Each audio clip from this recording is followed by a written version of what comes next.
그 메모리는 주소를 통해서 접근하는 장치입니다.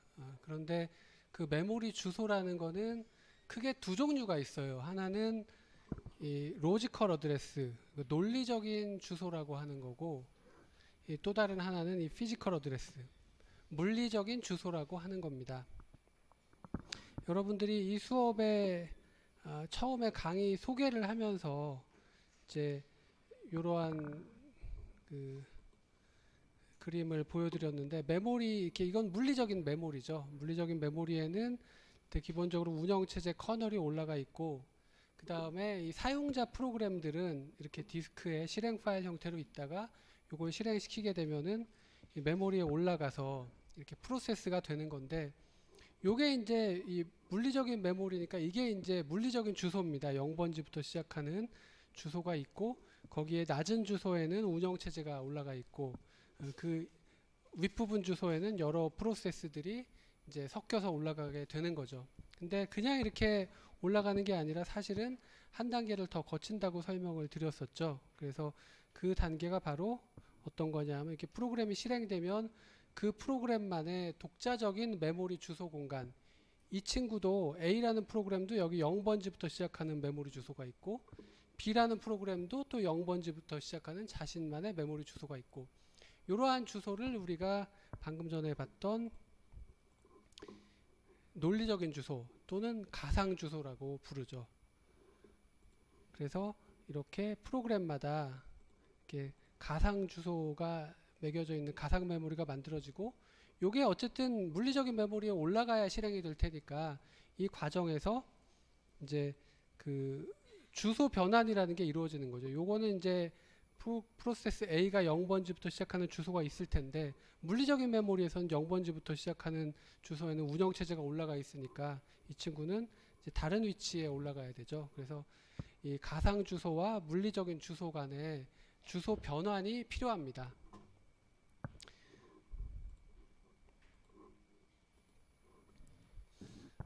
예, 그 얘기를 설명을 드렸고요.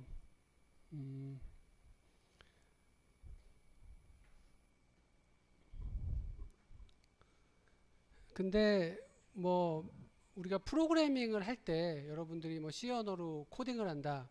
그러면은 논리적인 주소든 물리적인 주소든 메모리를 사용하지만, 프로그래머가 메모리 주소를 직접 뭐 이렇게 적어가면서 프로그래밍을 하지는 않아요. 보통 여러분들이 프로그래밍을 하면서 메모리를 쓴다 그러면 메모리 변수 뭐 인티저 A, B 이런 식으로 그 메모리 주소가 아니라 그 어떤 심볼을, 변수 이름이나 뭐 함수 이름을 이용해서 프로그래밍을 하게 되죠.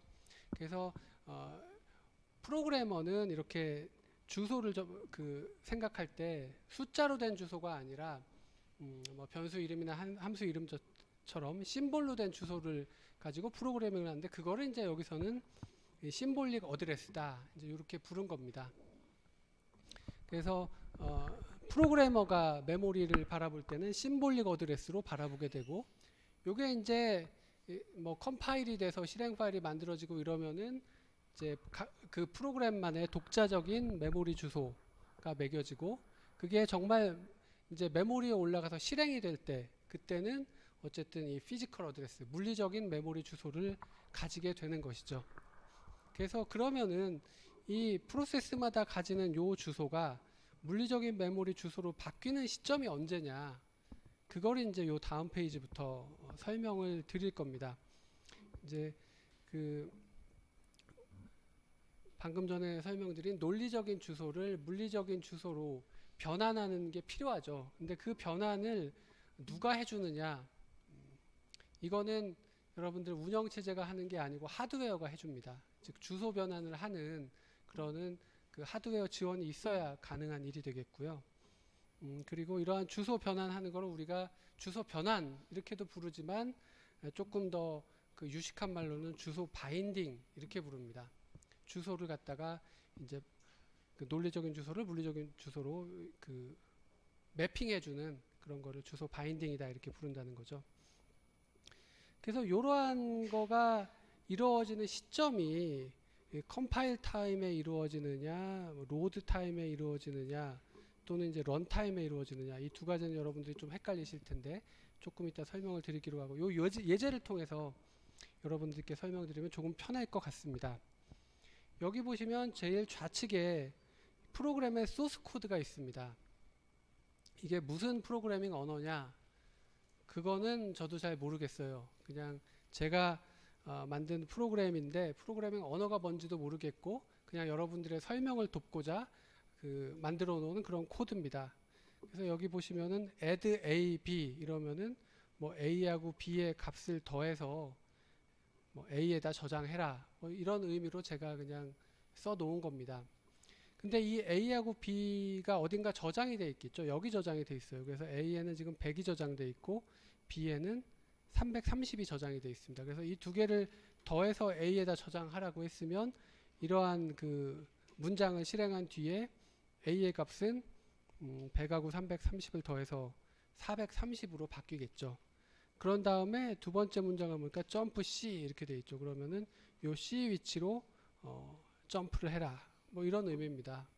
뭔 소린지는 모르겠지만 하여튼 이런 고급 언어로 우리가 프로그래밍을 할 때는 이런 식의 어떤 심볼을 이용해서 어떤 메모리의 위치를 이렇게 표시를 하고, 또 심볼을 이용해서 메모리 점프를 하거나 이럴 때 점프의 타겟을 표시하는 이런 식으로 프로그래밍을 하게 됩니다. 근데 요게 이제 컴파일이 돼서 실행 파일이 만들어지게 되면 이러한 심볼로 됐던 어드레스들이 숫자로 된 주소로 다 바뀌게 되는 거죠. 그래서 여기 보시면은 이 제일 좌측에 이제 0번지, 10번지, 20번지, 30번지, 40번지, 요게 이제 로지컬 어드레스라는 거죠. 각 프로그램마다 독자적으로 가지는. 그래서 A하고 B를 더하라고 했는데 A가 여기 있고 B가 여기 있었잖아요. 그래서 이 로지컬 어드레스의 숫자로 된 데서는 20번지에 있는 내용과 30번지에 있는 내용을 더해서 뭐 20번지에다 저장해라, 이런 식으로 바뀌게 되고, 점프 C 이런 식으로 됐던 거는 40번지로 점프를 해라, 이런 식으로 이제 숫자로 된 주소로 바뀌게 되는 거죠. 이게 이제 컴파일을 하면 보통 이런 식의 결과가 나오게 되고, 요거를 실행시켜서 이제 프로세스가 되게 하면은 이러한 내용이 이제 메모리에 올라가서 실행이 되겠죠. 그래서 여기 있는 이 논리적인 주소는 이 물리적인 메모리 주소로 바뀌어야 될 겁니다. 근데 그 바뀌는 시점이 언제냐, 여기 보시면 제일 먼저 이 컴파일 타임 바인딩이라는 게 있었죠. 이건 뭐냐면 컴파일을 하는 시점에 이미 물리적인 주소가 결정이 된다는 거죠. 이 논리적인 주소가 물리적인 주소로 바뀌는 시점이 컴파일 타임에 이미 결정이 된다는 겁니다. 그래서 요 컴파일 타임 바인딩을 보시면 이 내가 만든 프로그램을 컴파일해서 이렇게 실행 파일을 만들 때 요게 논리적인 주소지만 컴파일 타임에 이미 물리적인 주소가 결정돼야 된다고 했기 때문에 물리적인 주소까지 컴파일 타임에 직접 다 결정이 되는 겁니다. 그래서 요건 뭐냐 하면 내가 만든 이 프로그램을 메모리에 올릴 때는 이게 논리적인 주소지만 컴파일 타임 바인딩이니까 물리적인 주소라는 거죠. 그래서 이 프로그램은 메모리에 올라갈 때 항상 0번지부터 물리적인 메모리 0번지부터 그 위치에 올라가야 된다, 그런 이야기죠. 그래서 이 방법은 대단히 여러분들이 보시기에도 비효율적이겠죠. 그리고 실제로 이 0번지부터는 현대적인 운영체제 하에서는 OS가 올라가는 위치이기 때문에 뭐 적절하지는 않은데, 이거는 이제 이러한 범용 운영체제가 아니고 뭐 옛날에 컴퓨터 안에서 프로그램 하나만 딸랑 돌아가던 그런 환경이나, 또는 아예 어떤 컴퓨터는 제가 이제 범용 컴퓨터, 범용 운영체제 이렇게 말하는 거는 제너럴 퍼포스 시스템이거든요. 어떤 프로그램이든지 거기서 돌릴 수 있는 그런 시스템을 이야기하고요. 그거에 대비되는 개념이 전용 컴퓨터입니다. 스페셜 퍼포스 시스템. 예를 들면 리얼타임 시스템 같은 것들 중에서 뭐 원자로 제어나 또는 뭐 로켓 제어나 이런 것들이 사실은 범용 컴퓨터가 아니라 전용 컴퓨터거든요. 그래서 그러한 어떤 특수한 목적을 위해서 사용하는 컴퓨터는 그 컴퓨터에서 돌아가는 프로그램이 여러 개가 있는 게 아니고 오직 딸랑 그거 하나만 돌아가기 때문에, 그런 환경에서는 뭐 컴파일 시점에 미리 물리적인 메모리 주소가 매겨지고 이런 게 이제 크게 장애가 되지 않는다는 거죠. 또 그렇게 해야지만 또 그 제대로 된 데드라인을 지킬 수 있고, 그래서 그런 상황에서 이제 이야기가 되는 거고, 현대 운영 체제들 여러 프로그램이 멀티태스킹이 되고 그런 환경에서는 이제 그 뒤에 나오는 이 로드 타임 바인딩이나 런타임 바인딩, 즉 물리적인 메모리 주소는 실행이 될 때 결정이 되는 그런 방식이 더 타당하다는 겁니다. 그래서 두 번째 나와 있는 이 로드 타임 바인딩은 이러한 그 논리적인 주소가 물리적인 메모리 주소로 바뀌는 시점이 이 프로그램을 실행시키는 시점, 아까 그림에서 보여드렸죠. 여기서 여기 이렇게 실행 파일로 있던 것이 실행되는 이 시점에 이제 이 가상 메모리 주소가 물리적인 메모리 주소로 바뀌게 된다는 것이죠. 그래서 여기서 이 프로그램을 보시면은 논리적인 주소 0번지부터 시작하던 프로그램이 물리적인 메모리 주소 500번지부터 올라간 주소 변환이 그렇게 이루어진 게 되겠습니다. 그러면 이 로드 타임 바인딩과 이 런 타임 바인딩, 다른 말로는 익스큐션 타임 바인딩인데, 이 두 개는 무슨 차이가 있느냐? 둘 다 실행 시에 주소, 물리적인 주소가 매겨지는 것 같은데, 이 두 개의 차이는 뭐냐 하면, 로드 타임 바인딩은 이 프로그램의 실행이 시작되는 시점에 물리적인 메모리 주소가 매겨집니다. 그리고 그 주소가 바뀌질 않습니다. 반면에 이 런타임 바인딩은 프로그램이 시작될 때 주소 바인딩이 이루어졌죠. 그래서 물리적인 주소가 결정이 됐는데 프로그램이 실행되는 도중에 바인딩이 바뀔 수 있는 겁니다. 즉 물리적인 메모리 주소가 아까는 300번지였는데 이 친구가 메모리에서 이동을 한 거죠. 700번지부터로 바뀌고, 이런 식으로 여기 보시면 시작된 이후에도 메모리상의 위치를 옮길 수 있다. 요게 런타임 바인딩이라는 거죠. 그래서 이 컴파일 타임 바인딩에 의해서 만들어진 그런 코드를 우리가 앱솔루트 코드다, 뭐 절대 코드다 이렇게 부르는데, 요거는 이렇게 만들어진 코드는 그냥 뭐 주소 변환이나 뭐 어떤 변환이 필요가 없는 거죠. 그냥 그 친구를 그대로 그 메모리에 올려서 실행시키면 되는 그런 코드를 우리가 절대 코드라고 부르고요. 그 다음에 이 로드 타임 바인딩이나 런 타임 바인딩에 의해서 컴파일러가 만든 코드는 재배치 가능 코드다, 뭐 릴로케이터블 코드다 이렇게 부르는데, 요거는 이제 물리적인 메모리의 위치가 바뀔 수 있는 코드다. 그거를 이제 용어로 표현을 한 거죠. 그래서 앱솔루트 코드냐 릴로케이터블 코드냐, 이거는 메모리 상의 위치가 컴파일 때 미리 정해진 코드냐 아니면 위치가 나중에 재배치가 가능한 코드냐, 뭐 그런 의미가 되겠습니다. 그 다음에 이 런타임 바인딩은 프로그램이 실행되는 도중에도 이 메모리 위치가 바뀔 수 있다라고 설명을 드렸죠. 여기서 이제 한 가지 설명을 드리고 지나가야 될 게 있는데, CPU가 바라보는 주소는 논리적인 주소일까요? 물리적인 주소일까요? CPU는 하드웨어고 기계 장치고, 그러니까 당연히 물리적인 메모리 주소를 CPU가 바라볼 것 같지만 여기 그렇게 안 써 있죠. CPU가 보는 주소는 로지컬 어드레스임 이렇게 되어 있습니다. 이게 도대체 무슨 소리냐? 왜 CPU는 물리적인 메모리 주소를 안 보고 논리적인 메모리 주소를 보느냐? 궁금하지 않으신가요? 그거는 이제 제가 좀 설명을 드릴 텐데, 그 답이 이 예제에 다 나와 있습니다. 여기 보시면 요런 코드를 제가 만든 이러한 코드를 컴파일해서 만들어 놓은 게 요거죠. 그러면 요거는 요 코드가 이 논리적인 주소 0번지에 있던 내용이 물리적인 메모리 500번지에도 올라가고 또 뭐 300번지에도 올라가고, 이런 식으로 그 그 물리적인 메모리 주소가 실행 시에 이렇게 바뀔 수가 있죠. 뭐 런타임 바인딩이나 로드타임 바인딩 하에서는. 근데 여러분들 요 안에 있는 요거를 보세요. 요 숫자를. 요 숫자는 지금 주소입니다. 20번지와 30번, 아까 A하고 B를 더해라. A가 여기 있고 B가 여기 있었잖아요. 그럼 20번지하고 30번지에 있는 걸 더해라. 그 100하고 330을 더하라는 거고, 40번지로 점프해라. 1위로 점프하라는 거죠. 근데 요게 논리적인 주소고, 요것도 논리적인 주소입니다. 근데 컴파일을 해서 만들어진 거는 지금 논리적인 주소가 있는 거죠. 그래서 요거를 실행시키면 이 코드가 들어가는 메모리 위치는 이렇게 물리적인 메모리 주소가 바뀌는데 요 안에 있는 요 내용은 그대로 논리적인 주소가 들어가 있을 수밖에 없어요. 만약 이것까지 바꾸고 싶다. 그러면 컴파일 다시 해야죠.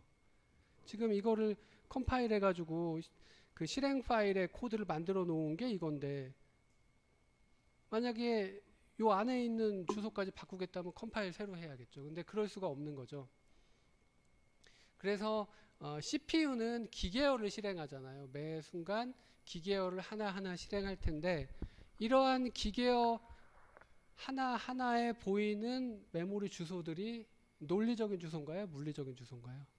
이건 논리적인 주소가 될 수밖에 없습니다. 왜냐하면 컴파일에서 만들어지는 기계어는 이제 컴파일에서 이미 만들어질 텐데 거기 있는 주소가 그 기계어 안에 들어가는 주소가 논리적인 주소거든요.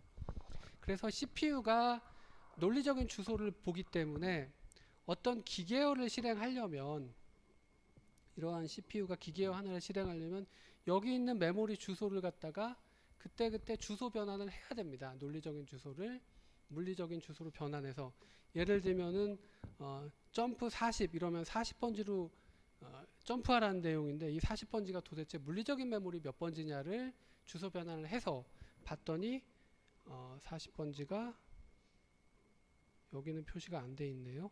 예, 540번지다. 그러면 이제 540번지로 점프를 해야죠. 그래서 CPU가 바라보는 주소가 논리적인 주소이기 때문에 CPU는 메모리 접근을 할 때마다 그때그때 주소 변환을 해서 메모리 접근을 해야 되는데 대개 이러한 그 위치는 뭐 특별히 주소 변환이 이미 돼서 올라가 있지만 이 기계어 자체를 수행할 때 보이는 주소들은 주소 변환이 그때그때 이루어져야 되고요. 더군다나 이 런타임 바인딩의 경우는 이게 좀 골치 아픈 게 이렇게 300번지부터 올라가 있던 게 런타임 바인딩에서는 실행 도중에 700번지부터로 이렇게 변경이 될 수가 있죠. 그래서 CPU가 메모리를 접근할 때마다 런타임 바인딩 하에서는 바인딩을 점검해야 된다. 도대체 그 주소가 물리적인 몇 번지인지를 미리 결정되는 게 아니라 메모리 위치가 수시로 변할 수 있으니까 그때그때 기계어가 실행될 때 요 논리적인 주소는 물리적인 주소 몇 번지인가 그거를 주소 변환을 해줘야 되고요. 그런 거를 여러분들 메모리 주소를 변환하는 일은 운영체제가 하는 일이 아니다. 이렇게 제가 그냥 처음부터 딱 잘라서 말씀드렸고 하드웨어가 하는 일이다. 이렇게 설명을 드렸는데요. 운영체제가 해서는 말이 안 되죠. 왜냐하면 운영체제가 뭔가 일을 하려면은 운영체제가 CPU를 잡아가지고 본인도 본인의 기계어를 통해서 본인의 그 코드 실행을 통해서 뭔가 일을 하는 겁니다. 근데 메모리 접근이라는 거는 사실 사용자 프로그램이 본인이 CPU를 가지고 기계어를 실행하면서 뭔가 일을 하는 건데 그때 메모리 한번 접근하자고 운영체제로 한번 넘어갔다 온다 이런 거는 사실 상식적으로 말이 안 되거든요. 그래서 메모리 접근은 대단히 빨리 주소 변환이 이루어져야 되고 그거를 뭐 운영체제한테 CPU가 넘어가고 이런 게 아니고 하드웨어가 곧바로 주소 변환을 해서 메모리를 접근해야 되기 때문에 그래서 이제 주소 변환은 하드웨어적인 지원이 필요하고 특히나 이 런타임 바인딩의 경우는 매번 주소 변환을 해야 되기 때문에 그래서 이러한 하드웨어적인 지원이 필요하다는 겁니다. 위에 컴파일 타임 바인딩이나 로드 타임 바인딩은 주소 변환 자체가 사실 크게 의미는 없죠. 프로그램이 시작될 때 숫자 얼마를 더하면 메모리 위치가 나오는지 이런 게 이제 바로 결정이 돼 버리는 게 로드 타임 바인딩이고, 컴파일 타임 바인딩은 아예 논리적인 주소 자체가 물리적인 주소니까 주소 변환이 필요가 없고, 근데 런타임 바인딩은 그때그때 주소가 이렇게 바뀌기 때문에 매번 메모리를 접근할 때마다 주소 변환을 해야 되는 이런 하드웨어 지원이 필요하다, 이 설명을 드리고요. 그걸 이제 조금 있다가 설명을 드리겠습니다. 그래서 이 주소 변환을 하는 하드웨어를 우리가 MMU라고 부릅니다. 이 메모리 매니지먼트 유닛. 요거는 주소 변환을 하는 하드웨어죠. 그래서 간단한 주소 변환 방식은 이런 식으로 이루어집니다. 아주 간단한 주소 변환 방식. 나중에 이제 설명을 드리겠지만 실제 현대 범용 운영 체제는 조금 더 복잡합니다. 어떤 프로그램이 실행이 될 때 이 프로그램 B가 물리적인 메모리에 프로그램 A가 물리적인 메모리에 올라갈 때 이게 고스란히 연속적으로 통째로 이렇게 올라가는 게 아니고, 사실은 이 프로세스의 주소 공간들이 쪼개져 가지고 산발적으로 필요한 것만 물리적인 메모리에 올라가고, 그렇지 않은 거는 디스크의 수압 영역에 쫓겨나고, 이런 거를 사실은 강의 초반에 이미 설명을 드려 버렸는데 일단 그건 잊으시고요. 지금은 조금 더 간단한 스킴을 설명드리고 있습니다. 그래서 이 프로그램이 논리적인 주소가 있고, 이게 물리적인 메모리에 올라갈 때는 통째로 묶여서 어딘가에 올라가는 지금 그런 상황의 설명을 먼저 드리고 있는 겁니다. 그래서 여기 보시면 요게 물리적인 메모리고요. 그 다음에 요게 어떤 프로그램 하나의 논리적인 메모리입니다. 그래서 프로그램의 0번지부터 시작하는 이런 프로그램 3000번지까지 있는 이런 프로그램이 하나 있고, 근데 이 프로그램이 실행되면서 CPU가 346번지에 있는 내용을 달라 이렇게 요청을 했어요. 근데 이 CPU가 보는 주소는 논리 주소라고 했죠. 그래서 이 프로그램의 346번지, 즉 요 내용을 지금 요청을 한 겁니다. 근데 요 프로그램이 지금 물리적인 메모리 여기 올라가 있네요. 여기. 그래서 어디 올라가 있는가 봤더니 이 프로그램의 0번지가 물리적인 메모리에 14000번지부터 올라가 있어요. 그래서 0번지부터 3000번지까지는 14000번지에서 17000번지까지로 이렇게 올라가 있다는 거죠. 주소 변환은 어떻게 하면 될까요? CPU가 346번지 달라고 했으면 시작 위치가 14000이니까 시작 위치에다가 거기서부터 이 떨어진 거리 346을 더하면 이 물리적인 메모리 주소가 나오겠죠.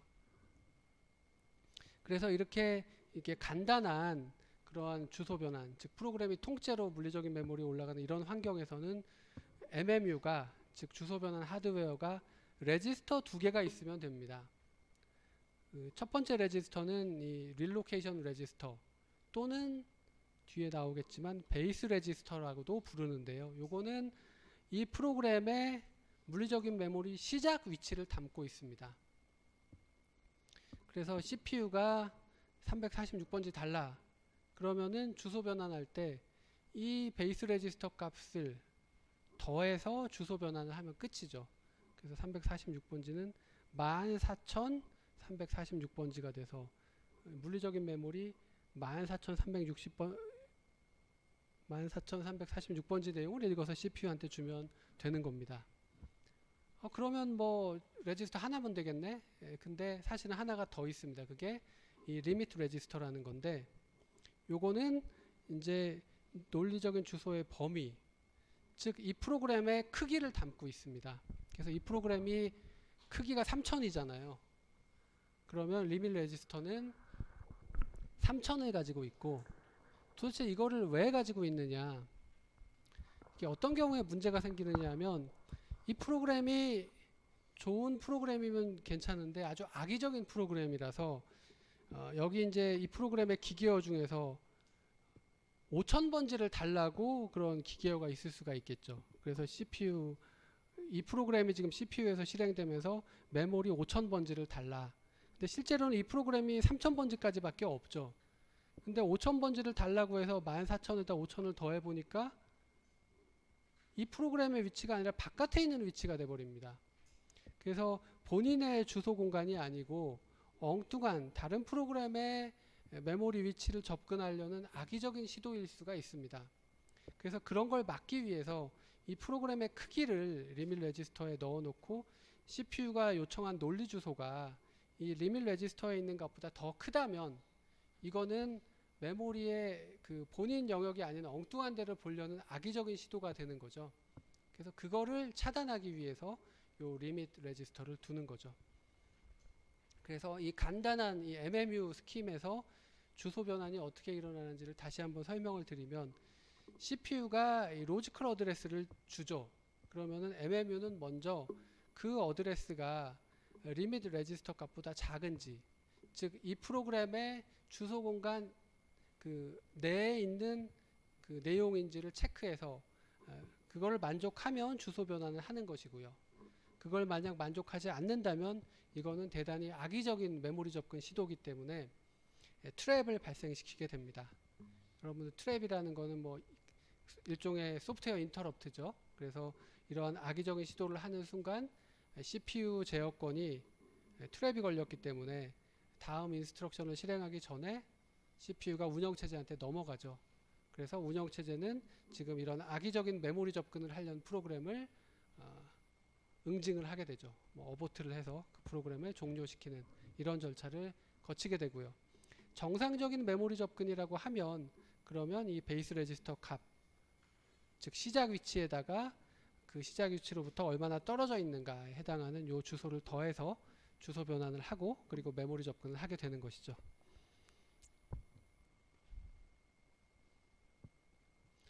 예, 이렇게 해서 간단한 그 MMU 하드웨어로 메모리 주소 변환이 어떻게 이루어지는가 이제 요거를 설명을 드렸습니다.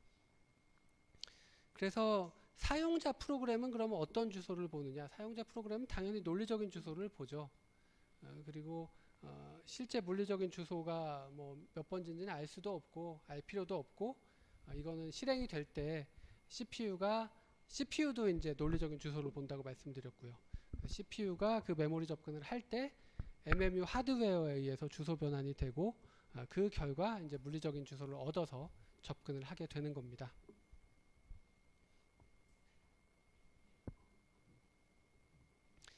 예, 요쯤 해가지고 이제 몇 가지 용어를 설명드리고 지나가려고 합니다. 뭐 네 가지 용어인데요. 먼저 첫 번째 이 다이나믹 로딩부터 설명을 드려보겠습니다. 여러분들 로딩은 뭐냐 하면은 로드라는 거는 메모리에다 올리는 걸 우리가 로딩이라고 합니다. 근데 다이나믹 로딩 이러면은 메모리에 올리는데 그냥 좀 정적으로 올리는 게 아니고 다이나믹, 대단히 뭐 동적으로 올리는 그런 의미겠죠. 용어가 뜻하는 대로 이 다이나믹 로딩이라는 건 메모리에 올리는 거를 그때그때 올리는 거, 한 번에 올리는 게 아니고 그때그때 올리는 걸 이야기합니다. 프로그램이 실행되면 그 프로그램의 주소 공간이 메모리에 올라와야 되겠죠. 근데 메모리에 한꺼번에 시작될 때 그냥 통째로 다 올리면 그거는 다이나믹 로딩이 아니겠죠. 그래서 다이나믹 로딩은 그 프로그램을 구성하는 이 프로세스의 주소 공간에 있는 메모리 중에서 그 부분이 불릴 때 그때그때 메모리에 올리는 것을 우리가 다이나믹 로딩이라고 부릅니다. 이게 뭐가 좋은 점이 있을까요? 이게 메모리 유틸라이제이션이 좋아지죠. 대개 여러분들 그 프로그램을 하나 만들면 그 프로그램 안에 있는 그 코드들이 다 사용되는 게 아닙니다. 이게 특히 좋은 프로그램일수록 우리가 프로그래밍을 방어적 프로그래밍을 하기 때문에 어떤 예외적인 상황에서도 오류 없이 동작하도록 하는데 그러한 그 예외 상황을 처리하는 코드들이 좋은 소프트웨어에서는 거의 뭐 대부분을 차지하고 있죠. 그래서 그런 대부분을 차지하는 예외 상황한 코드는 일반적인 상황에서는 실행이 안 되죠. 그렇기 때문에 프로그램이 실행될 때 그러한 그 예외 상황을 처리하는 코드까지 메모리에 통째로 올려놓으면 메모리가 낭비가 되는 거죠. 그렇기 때문에 당장 필요한 부분, 그 프로그램에서 실행되는 부분만을 메모리에 올려놓으면 메모리가 아깝게 낭비가 안 되고 그 잘 사용이 된다. 그게 이제 메모리 이용률이 높아진다. 이런 의미가 되겠고요. 여기서 또 한 가지 설명드릴 게 다이나믹 로딩은 누가 해주는 거냐? 필요할 때마다 필요한 부분을 메모리에 올려서 실행하는 거 누구 책임이냐? 운영체제가 하는 거냐? 사용자 프로그램이 하는 거냐? 여기 보시면은 다이나믹 로딩은 운영체제에 특별한 지원 없이 프로그램 자체에서 구현 가능 이렇게 되어 있습니다. 근데 여러분들이 프로그래밍 하실 때 지금 이 프로그램 하나 만들면서 이 부분은 이때 메모리에 올리고 이 부분은 이때 메모리에 올리고 이런 식으로 명시해서 프로그래밍을 하시나요? 그냥 다 메모리라고 생각하고 프로그래밍을 하면 그 프로그램이 실행되면서 운영체제가 그때그때 필요할 때 메모리에 올려주죠. 그래서 현대적인 OS에서 하는 방식은 사실 다이나믹 로딩은 엄밀하게 말하면 다이나믹 로딩은 아닙니다. 이거는 운영체제 지원이 없이도 프로그램 자체에서 라이브러리를 통해서 다이나믹 로딩을 구현하는 방식이거든요. 근데 이제 뒤에 나오겠지만 현대적인 운영체제에서도 메모리에 그 프로세스가 통째로 올라가는 게 아니라 필요한 부분만 그때그때 올리죠. 그거는 지금은 운영체제가 하고 있죠. 근데 그것도 다이나믹 로딩이라고 뭐 부르기도 합니다. 그러니까 왜냐하면 다이나믹하게 로딩이 되니까. 근데 오리지널한 다이나믹 로딩은 운영체제 지원 없이 사용자 프로그램이 라이브러리를 통해서 다이나믹 로딩을 하는 그런 거를 원래는 의미했었다. 그 설명을 좀 드리고요. 그 다음에 이제 오버레이를 좀 설명을 드리겠습니다. 오버레이라는 것도 여기 읽어보시면은 실제 필요한 부분만 메모리에 올리고 뭐 당장 필요할 때 메모리에 올리는 그런 의미죠. 그래서 다이나믹 로딩이나 오버레이나 의미가 같습니다. 필요한 부분을 그때그때 메모리에 올린다. 근데 이거는 이제 좀 역사적으로 용어의 의미가 차이가 있는 건데요. 초창기에는 이 물리적인 메모리 크기가 굉장히 작았습니다. 그래서 프로그램 하나를 물리적인 메모리에 다 올리는 것조차 불가능한 그런 상황이었습니다. 그래서 프로그래머가 코딩을 하면서 물리적인 메모리에 지금은 요만큼 올려놓고 하고 그 다음에 나중에 메모리가 또 부족해 하니까 나중에는 이거를 싹 다 내리고 다른 부분을 메모리에 올리고 이 부분을 온전히 프로그래머가 수작업으로 그래서 여기서 매뉴얼 오버레이 이렇게 했는데 이게 매뉴얼이 수작업으로 한다는 거죠. 프로그래머가 수작업으로 이런 그때그때 필요한 부분을 메모리에 올리고 내리고 하는 부분을 프로그래밍 하는 이런 거를 우리가 오버레이라고 부릅니다. 그래서 이거는 프로그래머한테는 대단한 짐으로 여겨지는 거죠. 그래서 프로그래밍 자체가 매우 복잡하고 이걸 지금 내가 매뉴얼하게 메모리에 올려놨는지 아니면 필요 없어서 내렸는지 이런 거를 직접 프로그래머 책임으로 관리를 하는 대단히 메모리가 작던 시절의 이야기라는 거죠. 그래서 요거하고 또 뭐 다이나믹 로딩은 또 조금 다른 이야기가 되고요. 그 다음에 이제 스와핑을 설명을 드릴 텐데요. 이 스와핑이라는 거는 메모리에서 쫓아내는 걸 의미하죠. 근데 오리지널 스와핑의 의미는 어떤 프로그램을 메모리에서 통째로 쫓아내는 걸 우리가 스와핑이라고 부릅니다. 메모리에서 어디로 쫓아내느냐? 쫓아낼 때가 뭐 여러 곳이 있지는 않겠죠. 디스크, 스토리지로 쫓아냅니다. 그래서 여기 보시면 이게 물리적인 메모리고 이게 이제 스토리지인데 이제 여기서는 백킹 스토어라고 그렇게 불렀죠. 그래서 이 워드 프로세서라는 하나의 프로그램이 메모리에 있다가 스왑 아웃이 되면은 이 백킹 스토어의 통째로 쫓겨나는 거고요. 그 다음에 또 웹브라우저라는 프로그램이 이제 통째로 쫓겨나 있다가 스왑 인이 되면 이 물리적인 메모리에 올라가는 이런 의미를 우리가 스왑 인, 스왑 아웃이라고 부르는 거죠. 그래서 이 쫓겨나는 영역을 우리가 백킹 스토어 이렇게 여기서는 불렀는데 스와핑에서 사용되는 이러한 영역을 우리가 스왑 에어리어다 이렇게 불렀죠.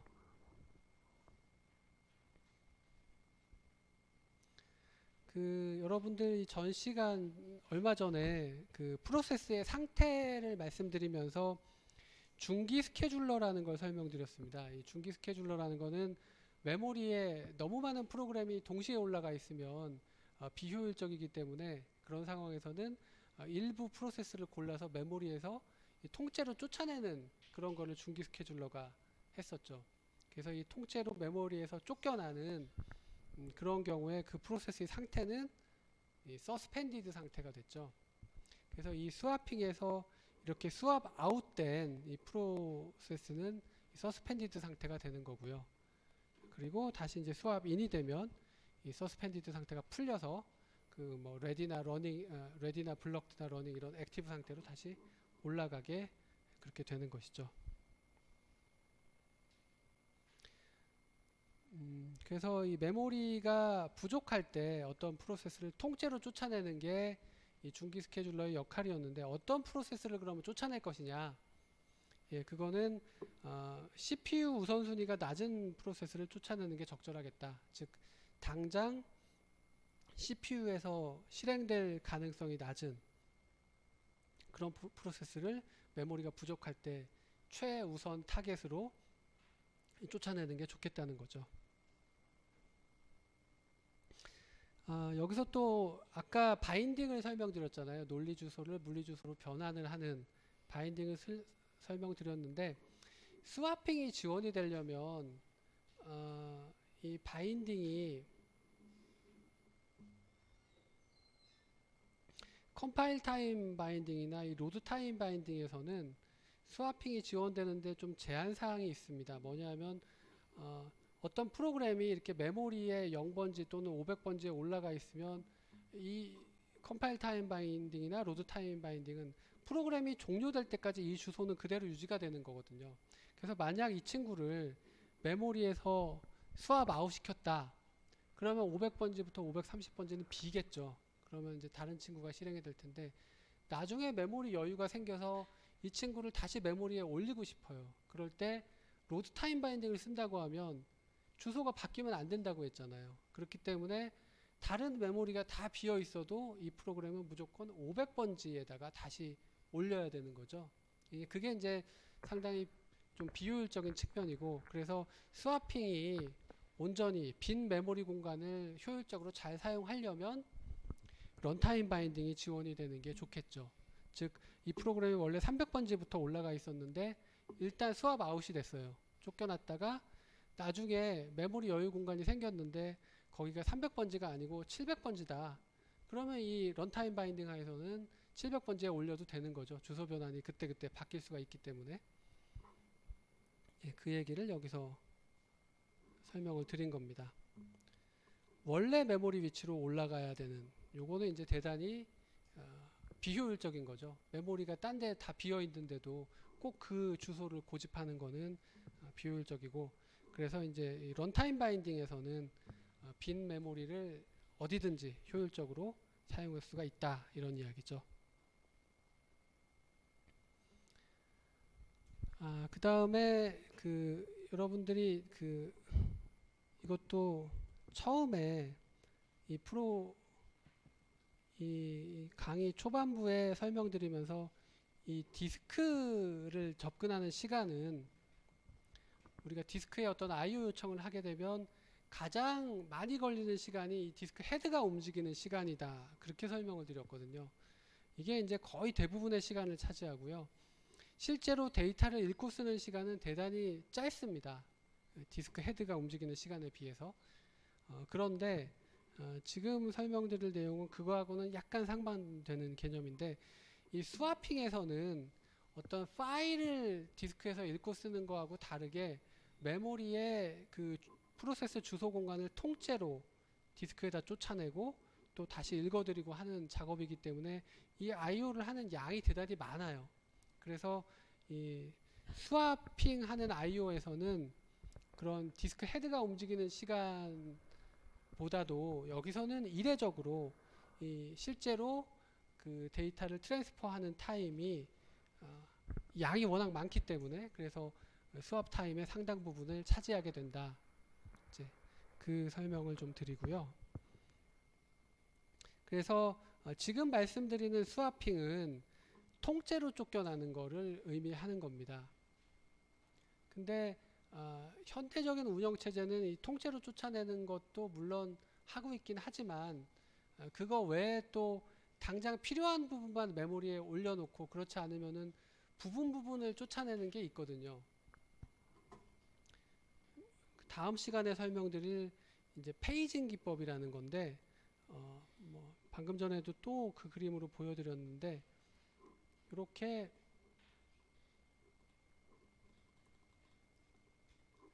요거를 메모리에 올려놓고 메모리에서 온전히 다 쫓겨나는 거를 우리가 스왑 아웃이라고 원래 부르거든요. 오리지널 스와핑에서는. 근데 이 프로그램을 실행시키면서 이렇게 조각을 내는데 보통 이제 페이지 단위로 이렇게 조각을 내거든요. 그래서 필요한 거는 이렇게 메모리에 올려놓고 필요하지 않은 페이지는 이렇게 쫓겨나 있고 그러면 이 프로세스 B가 지금 스왑 아웃된 상황이냐? 오리지널 스와핑에서는 스왑 아웃이 안 됐죠. 스왑 아웃된다는 거는 통째로 쫓겨나서 그래서 서스펜디드 상태가 된 거를 우리가 스왑 아웃이라고 부르는데 지금은 두 개는 이 조각 중에 두 개는 물리적인 메모리에 올라가 있고 하나만 지금 디스크에 쫓겨나 있는 상황이거든요. 요거는 이제 스왑 아웃된 건 아닌데 현대적인 운영 체제에서는 요런 거를 요 페이지 하나가 지금 스왑 아웃됐다 이런 식으로 부르기도 합니다. 그러니까 오리지널 스와핑에서의 스왑 아웃은 통째로 쫓겨날 때 그 프로세스가 스왑 아웃됐다 이렇게 부르는 건데 여기서는 일부 페이지만 그 메모 프로세스의 주소 공간을 구성하는 일부 페이지만 쫓겨난 거를 그 페이지가 스왑 아웃됐다 이런 식으로 부르기도 한다는 겁니다. 그러니까 정확한 스와핑 용어에 맞지는 않지만 그래서 그 점을 또 조금 유의해서 앞으로 그 의미를 파악을 하셔야 될 것 같습니다. 여기서의 스와핑은 그러니까 통째로 쫓겨나는 스와핑이죠.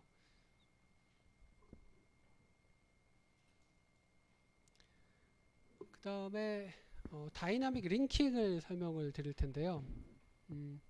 여러분들 링킹이라는 거는 뭔가요?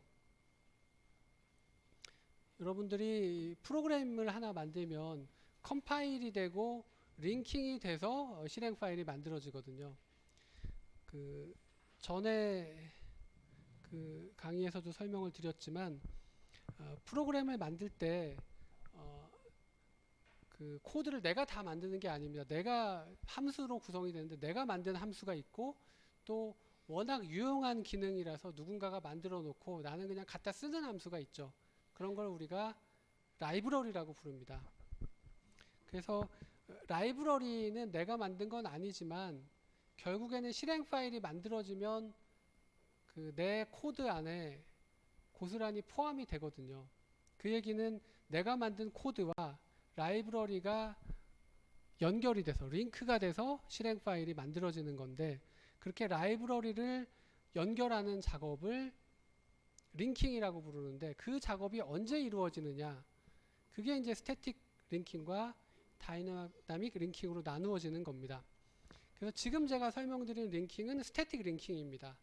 내가 만들지 않은 라이브러리인데 컴파일을 해서 이 링킹을 하고 나면 내 코드 안에 포함이 되는 거죠. 그래서 여기 보시면은 이 프로그램의 이 안에 내가 만든 코드도 있지만 라이브러리 함수도 이 안에 이미 포함이 되어 있다. 그러면 이거는 스태틱 링킹을 한 겁니다. 근데 다이나믹 링킹은 뭐냐면은 라이브러리가 내 실행 파일 안에 포함이 되지가 않고 별도로 존재를 한 별도의 파일로 존재하다가 그러면 이 프로그램이 실행이 되다가 중간에 이 라이브러리 함수를 호출하는 지점을 가보면 코드가 없잖아요. 내 그 주소 공간 안에. 그러면 그때 가서 이 라이브러리가 어디 있는지를 파일 형태로 찾아가지고 그걸 메모리에 올려서 실행할 때 라이브러리를 그 연결해서 실행시키는 걸 우리가 이 다이나믹 링킹이라고 부릅니다. 그러면 라이브러리가 내 실행 파일 안에 이미 포함이 되어 있다. 그건 스태틱 링킹이고요. 라이브러리가 내 실행 파일 안에 포함이 안 돼 있고, 그러면 실행하는 도중에 그 라이브러리가 어디 있는지 찾아야 되겠죠.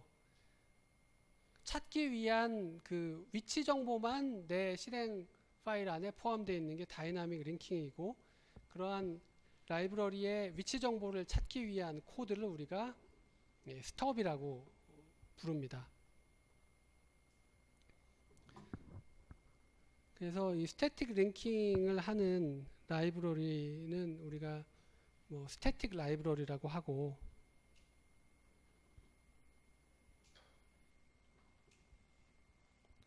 그 다음에 다이나믹 링킹을 하는 라이브러리를 우리가 쉐어드 라이브러리라고 부릅니다.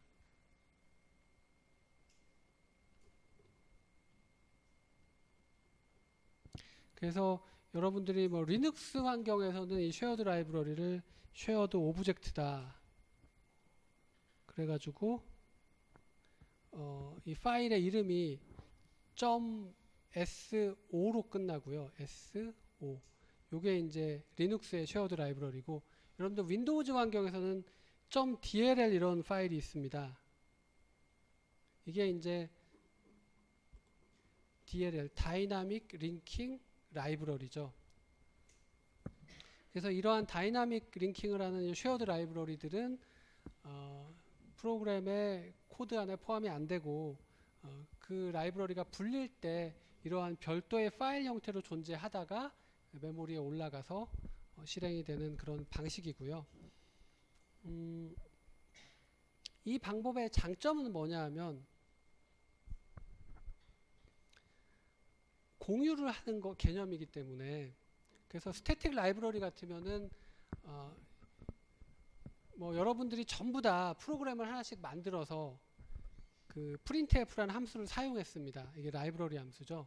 근데 이 printf라는 함수를 여러분들 뭐 60개의 프로그램에 각각 printf를 사용해서 프로그램을 하고 그거를 컴파일을 하면은 실행 파일 안에 printf 코드가 각각 들어가 있거든요. 그래서 여러분들의 60개 프로그램을 한꺼번에 돌리면 그 각각의 주소 공간에 printf 함수가 개별적으로 다 들어가 있는 겁니다. 그러니까 어떻게 보면 메모리 낭비가 될 수가 있겠죠. 같은 일을 하는 printf인데 서로 다른 프로세스의 주소 공간 안에 각각 들어있기 때문에 별도의 카피가 메모리에 올라가는 것이고, 그게 만약 쉐어드 라이브러리로 printf가 구현이 돼 있다. 그러면 여러분들이 만든 그 프로그램 실행 파일 안에 printf의 코드가 없어요. 그냥 printf는 어떤 그 파일에서 찾을 수 있다. 그것만 적혀 있다는 거죠. 그래서 프로그램 60개, printf를 사용한 프로그램 60개를 실행시키면 printf의 코드가 그 프로그램 안에 없고, 그 printf 코드가 불리는 순간 쉐어드 라이브러리를 메모리에 올려서 실행을 하는 것이고요. 다른 프로그램들이 printf를 호출하는 순간 그때 그 중복해서 메모리에 올리는 게 아니고 이미 올라가 있는 그 쉐어드 라이브러리를 공유해서 쓴다는 거죠. 즉 메모리에 쉐어드 라이브러리 방식이라면 한 카피만 라이브러리 코드가 올라가고, 스태틱 라이브러리라면 각자의 프로그램 안에 이제 들어가 버린 거니까 각각 메모리에 올라가고, 그 차이가 되는 거죠. 자, 잠깐만 여러분들 쉬었다가 그 다음 부분 계속 진행하도록 하겠습니다.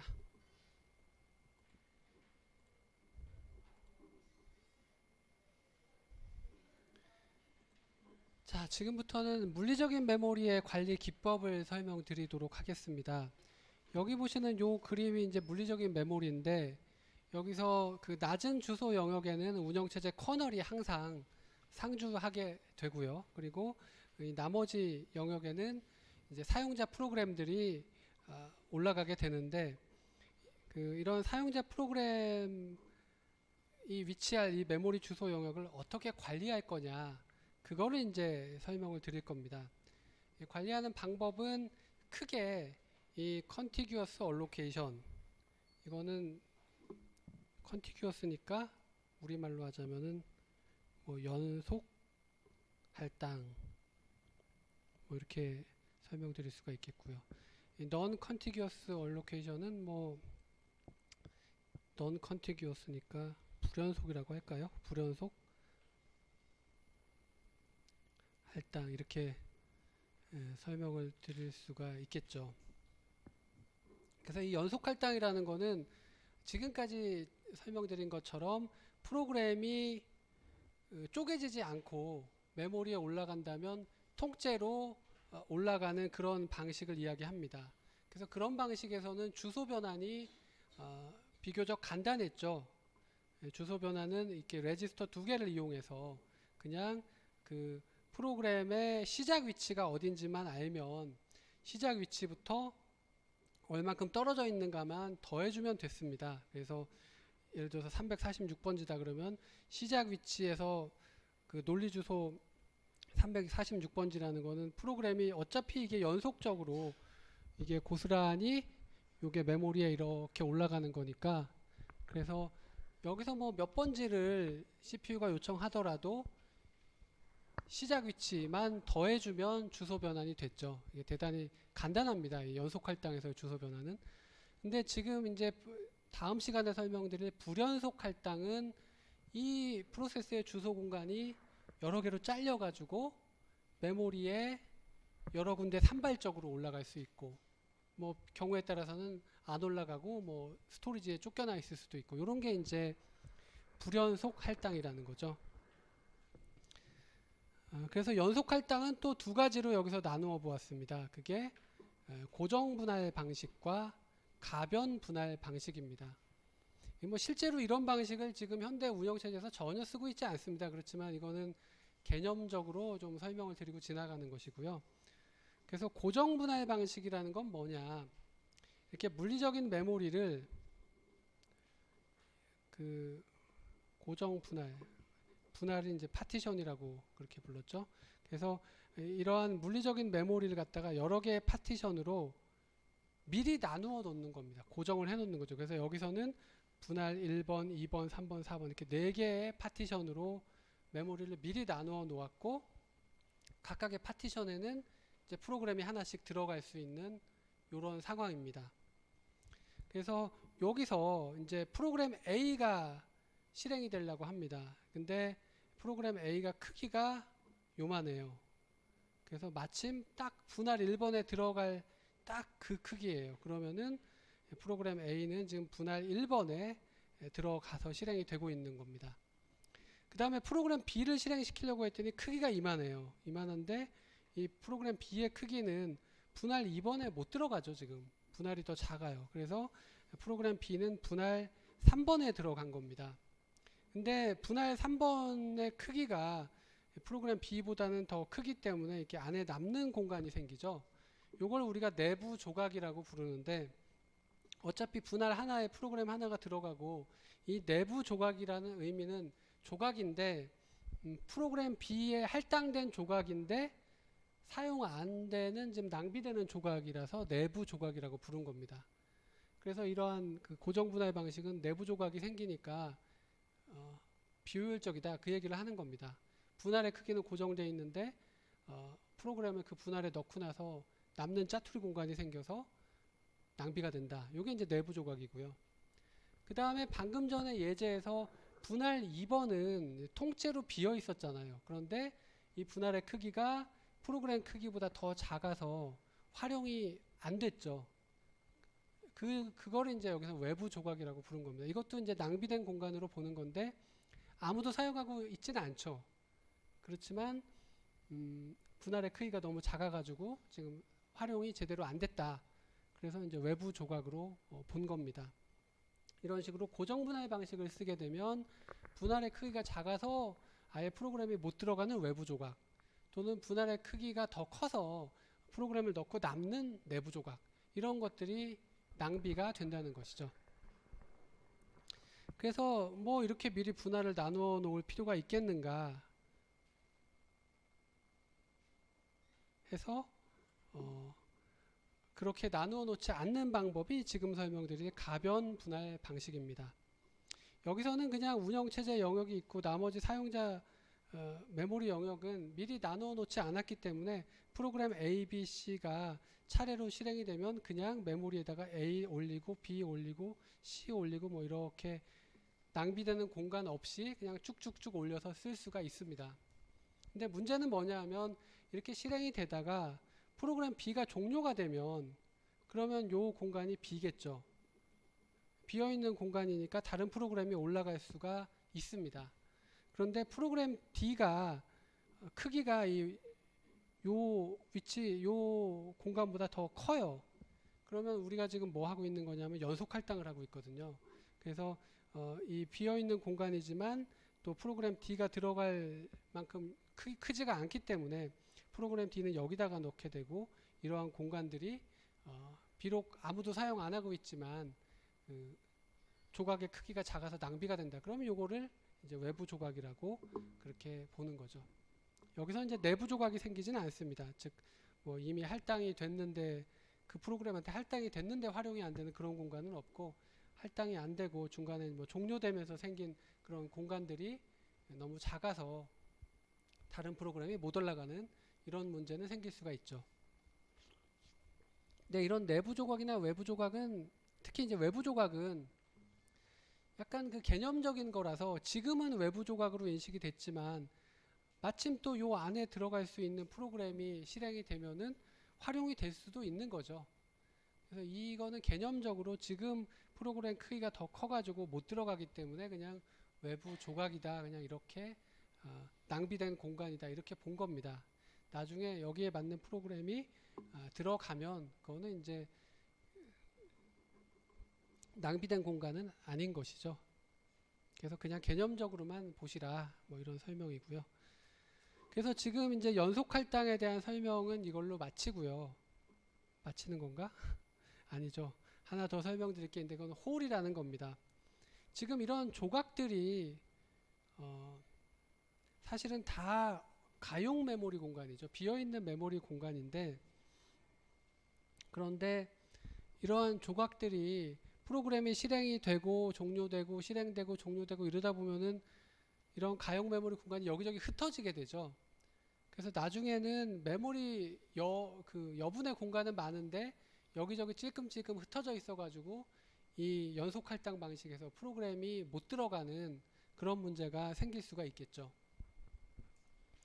그래서 이러한 그 홀들을 즉 가용 메모리 공간들을 운영체제는 유지를 해야 됩니다.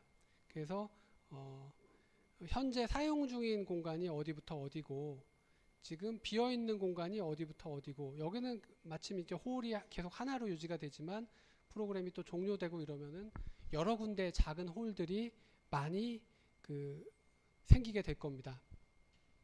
그래서 운영체제는 사용 중인 공간과 이 가용 공간을 유지하고 있어야 되는 그런 문제가 있고 이제 프로그램이 실행이 될 때 이런 비어있는 가용 공간 여러 군데 중에다가 어디다 올릴 거냐 그거를 결정해야 될 필요가 있죠. 비어있는 그 홀이 여러 군데 있으면 도대체 이 프로그램을 어디다 올릴 거냐. 적어도 이 프로그램보다 빈 공간의 크기는 더 크거나 같아야 올릴 수가 있죠. 더 작은 공간은 물론 올릴 수는 없습니다. 그렇지만 그러한 프로그램이 들어갈 수 있는 공간이 여러 군데가 있을 수가 있기 때문에 그 중에 어디다 올릴 거냐. 그거를 결정하는 방법을 여기서 이제 세 가지를 이야기하고 있는데요. 하나는 first fit. 이건 뭐냐면 빈 공간 중에 제일 첫 번째 발견되는 곳에다가 그 프로그램을 집어넣는 겁니다.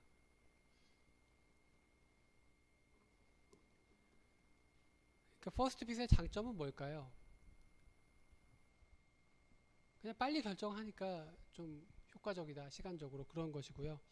두 번째 베스트 핏은 여러 개의 홀들 중에 이 프로그램에 가장 잘 맞는 홀, 그러니까 이 프로그램 크기가 n이라고 하면은 n보다 n하고 정확히 일치하면 좋겠고 그렇지는 않더라도 n보다 큰데 큰 거 중에서는 제일 작은 거, 가장 이 프로그램 사이즈에 적합한 그런 홀에다가 그 프로그램을 배치하는 방법이 베스트핏이라는 거죠. 이거의 장점은 불필요하게 큰 공간에다 안 집어넣으니까 오히려 이 큰 공간들은 제대로 유지를 하고, 그리고 정말 이 친구한테 맞는 공간을 맞춤형으로 할당한다는 건 장점이 될 겁니다. 대신에 단점은 홀들 여러 개를 다 찾아봐야 되는 그런 탐색의 오버헤드가 있고, 그 다음에 정말 정확하게 일치하지 않는 이상 홀은 생길 겁니다. 근데 아무리 베스트핏으로 맞추더라도 오히려 아주 작은 미세한 공간들이 많이 생기겠죠. 그게 이제 어떻게 보면 약간 단점이라고 볼 수가 있겠죠. 뭐 어쨌든 이 두 가지는 봐줄만 합니다. 하나는 뭐 시간적으로 빨리 할당하니까 좋고, 하나는 공간적으로 제일 맞춤형으로 할당하니까 좋은데, 세 번째 나와 있는 이 워스트핏은 용어만 봐도 최악이죠. 예. 제일 큰 홀에다가 집어넣는 겁니다.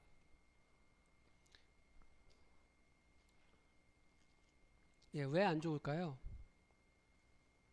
제일 큰 홀이면은 사실은 더 큰 프로그램이 나중에 실행될 때 그거를 위해서 이제 쓸 수도 있는 건데, 당장 일단 큰 홀을 그냥 그 소진해 버리는 거는 좀 부적절한 측면이 있죠. 그래서 그 우리가 상식적으로 생각하듯이 이거를 이제 실제로 실험을 해보면 퍼스트 핏하고 베스트 핏이 더 워스트 핏보다는 속도나 공간 이용률 측면에서 더 효과적이다, 뭐 이런 실험 결과가 나오게 됩니다.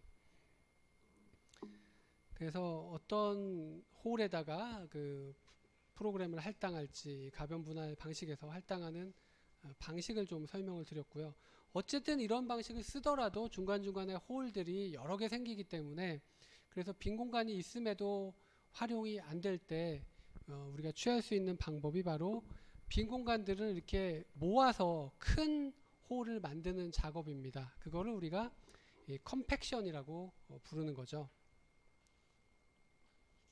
외부 조각들을 한데 모아가지고 프로그램이 들어갈 수 있는 큰 홀로 만들어주는 그런 방법입니다. 이거는 일단 비용이 대단히 많이 드는 작업이죠. 프로그램이 실행 중인데 그 프로그램의 메모리 위치를 다 이동시키는 경우에 따라서는 뭐 거의 민족의 대이동이 발생하는 그런 현상이 생길 수도 있고요. 근데 그게 비효율적이기 때문에 컴팩션에서 해야 될 그 중요한 점은 최소한의 메모리 이동으로 홀을 다 없애는 것도 물론 좋지만 그거는 이제 쉽지 않기 때문에 가능하면 요거만 이동하면 큰 홀이 하나 생긴다. 그러면 그렇게 하는 게 좋겠다는 거죠. 그래서 최소한의 메모리 이동으로 컴팩션을 하는 건데, 이거는 이론적으로 또 매우 복잡한 문제가 됩니다. 그래서 그런 문제가 좀 있다는 것이고요. 그 다음에 컴팩션은 또 아무 때나 할 수 있는 건 아니죠. 컴팩션이라는 거는 실행 중인 프로그램에 물리적인 주소가 동적으로 바뀌는 거잖아요.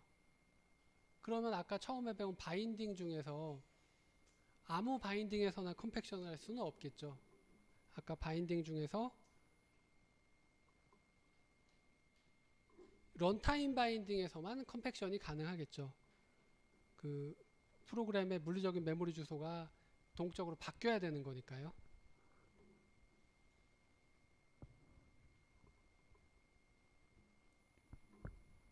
이렇게 해서 이 물리적인 메모리를 관리하는 방법 중에서 그 연속 할당을 설명을 드렸고요. 다음 시간에는 불연속 할당, 즉 프로그램의 주소 공간이 쪼개져 가지고 여기저기 산발적으로 물리적인 메모리에 올라갈 수 있는 방법들 설명을 드릴 텐데, 그 방법 중에는 페이징, 즉 동일한 크기로 잘라서 메모리에 올리는 방법과 세그멘테이션, 이거는 이제 크기 단위로 자르는 게 아니라 의미 단위로 자르는 겁니다. 프로그램을 구성하는 이 주소 공간을 보시면은 코드, 데이터, 스택 이런 것들로 구성이 되고요. 또 코드도 뭐 여러 개의 함수로 나누어지게 되죠. 그렇게 주소 공간에는 어떤 의미 있는 단위들이 있을 겁니다. 그래서 그런 의미 있는 단위들이 잘라져 가지고 메모리에 각각 올라가는 그런 방법이 세그멘테이션이고, 페이징은 그런 의미를 무시하고 같은 크기로 쪼개 가지고 메모리에 올리는 방법이 페이징입니다. 요거는 다음 시간에 설명드리도록 하겠습니다.